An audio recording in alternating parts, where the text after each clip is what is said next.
কাগজৰ কবিতাবোৰে কিদৰেনো মন পঢ়ে, কিদৰে আখৰে মন ভৰে।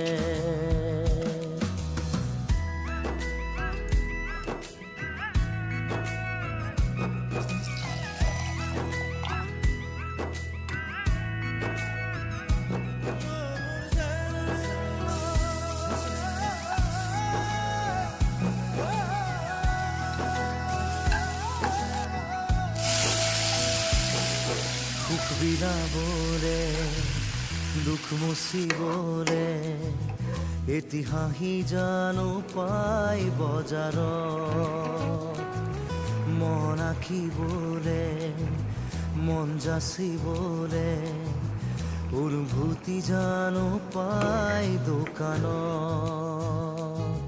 মন ভিতৰত